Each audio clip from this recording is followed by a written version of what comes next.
শোল মাছ তো অনেকেই অনেক রকম ভাবে খেয়েছেন। আমি আজকে খুবই ভিন্ন রকম ভাবে শোল মাছের একটা রেসিপি নিয়ে আসছি তেলাকুচার পাতা দিয়ে। তো তেলাকুচার পাতা তো অনেক রকম ভাবে খেয়েছেন। আমি আজকে যেভাবে রান্না করি সেভাবে আপনাদের মাঝে শেয়ার করব। তো চলুন শুরু করি আজকের ভিডিওটি। হ্যালো বন্ধুরা, আসসালামু আলাইকুম ওয়া রাহমাতুল্লাহি ওয়া বারাকাতুহু। কেমন আছেন সবাই? আশা করি সবাই আল্লাহর মতো অনেক ভালো আছেন। আমরা আলহামদুলিল্লাহ আল্লাহর অশেষ রহমতে অনেক ভালো আছি। তো আজকে আমি তেলাকুচার পাতা দিয়ে শোল মাছ দিয়ে রান্না করব। তো একজন আপু আমাকে পার্সোনালি জিজ্ঞেস করছিল তেলাকুচার পাতা কেমন বা সেটা কি। তো আপু, আপনাকে আমার পার্সোনালি আর মনে থাকে না দেখে দেওয়া হয় না। এটা হলো তেলাকুচার পাতা। দেখুন পাতাগুলো এরকম পান পাতার মতো হয় আর একদম নরম পাতাগুলো, এগুলো সাদা সাদা ফুল হয় দেখাইছিলাম, মানে ফুলটা। তো যাই হোক, আমি পাতাগুলো বেছে তারপর আমি ধুয়ে পরিষ্কার করে একটা শোল মাছ নিয়ে নিয়েছি। এখানে আমি লেজ, মাথা এবং ৩ পিস মাছ হয়েছে একটা মাছে। তো তারপর আমি চলে আসছি রান্না করার জন্য। এখানে আমি দিয়ে দিলাম সবার আগে তেল। তেলটা গরম হওয়ার পর আমি মাছটাকে একটু হালকা করে ভেজে নেব। শোল মাছ কিন্তু না ভেজেও রান্না করা যায়। শোল মাছ আপনারা যেভাবেই রান্না করেন সেভাবেই খেতে অনেক মজা হয়। তো আমি এটাকে হালকা করে একটু ভেজে নেব। ভাজা মাছের আলাদা একটা স্বাদ থাকে। আর যেহেতু আমি তেলাকুচার পাতা দিয়ে রান্না করব, শাকের ভিতরে মাছ ভাজাটা একটু বেশি মজা হয়। তো আপনারাও চেষ্টা করবেন একটু ভেজে নেওয়ার জন্য। আর শুধু যে শোল মাছ দিয়ে রানতে হবে এমন কথা না। তেলাকুচার পাতা কিন্তু শিং মাছ, চিংড়ি মাছ এগুলো দিয়েও রান্না করে খাওয়া যায়।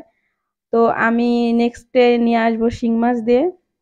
তো এটা কিন্তু খুবই মজা হয়েছিল। এবং আমার মা বলছে আবারও রান্না করার জন্য। তো দেখুন মাছটা ভাজা হয়ে গেছে। এখন আমি এই তেলের ভিতরে দিয়ে দিলাম এখানে ২ টা বড় ধরনের পেঁয়াজ কুচি। তো পেঁয়াজ কুচিটাকে আমি হালকা করে একটু ভেজে নেব। যখন একটু কালার চলে আসবে তো সেই পর্যায়ে আমি এখানে দিয়ে দিলাম আদা এবং রসুন বাটা।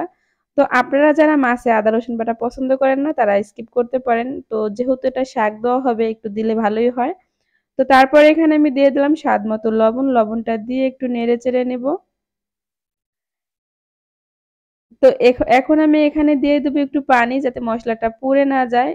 তো পানি দিয়ে তারপর আমি এখানে এক এক করে গুঁড়ো মশলাগুলো দিয়ে দেব। তো সবার আগে এখানে আমি দিয়ে দিলাম ১ চামচ হলুদের গুঁড়া, 1/2 চামচ মরিচের গুঁড়া ও 1/2 চামচ জিরার গুঁড়া, 1/2 চামচ ধনিয়ার গুঁড়া, সামান্য একটু গোলমরিচের গুঁড়া। বাস এগুলো দিয়ে আমি খুব সুন্দর করে মশলাটাকে নেড়ে চেড়ে কষিয়ে নেব। তো এখানে আমি আর একটা টমেটোকে পাতলা পাতলা করে ফালি করে তারপর দিয়ে দিলাম।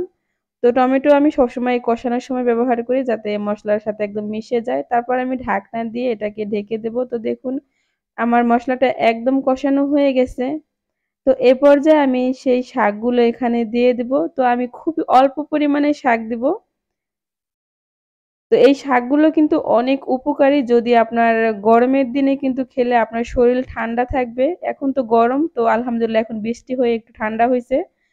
তো গরমের সময় কিন্তু এই রেসিপিটা কিন্তু খুবই একটা উপকারে আসে। এই রেসিপিটা আপনারা অবশ্যই জানেন যে তেলাকুচের পাতা আমাদের শরীরের জন্য কতটা উপকারী। আর আপনারা যারা ডায়েট করেন, ওজন কমাতে চান তাদের জন্য কিন্তু তেলাকুচের পাতা খুবই একটা উপকারী রেসিপি বলতে পারেন। তো এরপর আমি ঢাকনা দিয়ে এটাকে ঢেকে দেব। ঢাকনা দিয়ে ঢেকে আমি কিছুক্ষণ ৩-৪ মিনিটের মতো আমি এটাকে কষিয়ে নেব।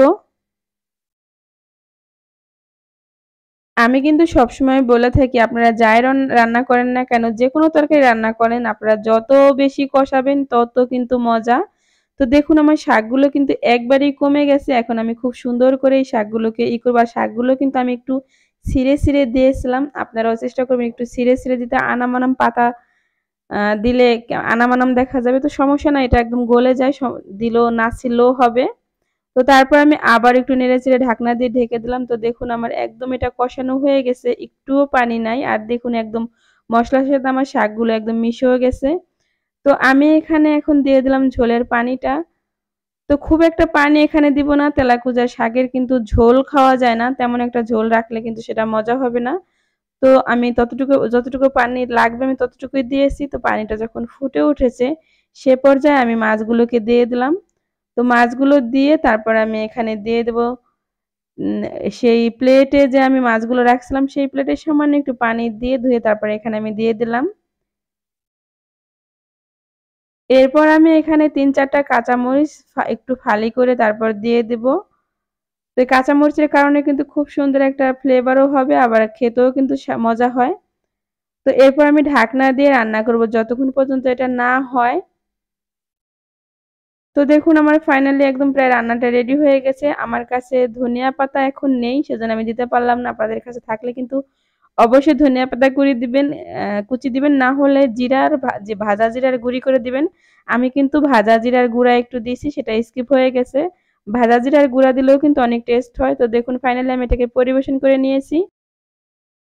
শোল মাছ ও তেলাকুচার পাতার রেসিপিটা আপনাদের কাছে কেমন লাগলো অবশ্যই কিন্তু কমেন্টস করে জানাবেন। এরকম নিত্য নতুন ভিডিও দেখার জন্য আমার চ্যানেলটিকে অবশ্যই সাবস্ক্রাইব করে চ্যানেলের সাথেই থাকবেন। তো আর কথা বলবো না, আজকের মধ্যে এখানেই বিদায় নেব। কথা হবে অন্য কোনো রেসিপিতে। আসসালামু আলাইকুম।